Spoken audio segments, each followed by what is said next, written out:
Coach. Hello বন্ধুরা, welcome to my channel Maidan news 10। Maidan news 10-এ আমাদের সকলকে স্বাগত জানাই। কথা বলবো কেরালা ব্লাস্ট এফসির নিউ হেড কোচের ব্যাপারে। ভিডিও স্কিপ না করে পড়ে দেখো সমস্ত আপডেট পাওয়ার জন্য। ভিডিও যদি ভালো লাগে অবশ্যই লাইক করো, কমেন্ট করো, বন্ধুদের মধ্যে প্রচুর পরিমাণে শেয়ার করো। চ্যানেল যদি নতুন থেকে অবশ্যই চ্যানেলটি সাবস্ক্রাইব করে পাশে থেকে বেল আইকনটি চিংটং করো।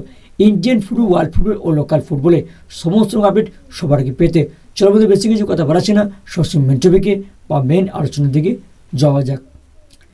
কেরালা ব্লাস্ট এফসির নিউ হেড কোচ কে হতে পারে সেই নিয়ে একটা আপডেট বেরিয়ে এসছে। কেরালা ব্লাস্টে এই মরশুমটা খুব একটা ভালো পারফরমেন্স করেনি, কখনো আপ কখনো ডাউন ভাবে কেটেছে এই মরশুমটা। তাই তারা কোচ পরিবর্তন করতে চলেছে। সেক্ষেত্রে 7-8টা কোচের সঙ্গে কথাবার্তা শুরু করছে কেরালা ব্লাস্ট এফসি। এর মধ্যে দুজন কিন্তু এই রেসটা ডমিনেট করছে। প্রথমটা হচ্ছে ইতালিয়ান 58 বছর বয়সী কোচ জিনো ল্যাটেরের সঙ্গে কথাবার্তা শুরু করছে কেরালা ব্লাস্ট এফসি। জিনো একজন অন্যতম কোচের মধ্যে থেকে একটা ভালো মানের কোচ, তাই কথাবার্তা শুরু করছে। এবার দেখা যায় Kerala blast FC head coach দায়িত্বে তিনি আসছেন নাকি। পরবর্তীতে উড়িষ্যা এফসি হেড কোচ সার্জি লোবরা কিন্তু অনেকটা এগিয়ে রয়েছে Kerala blaster FC head coach হওয়ার দৌড়ে।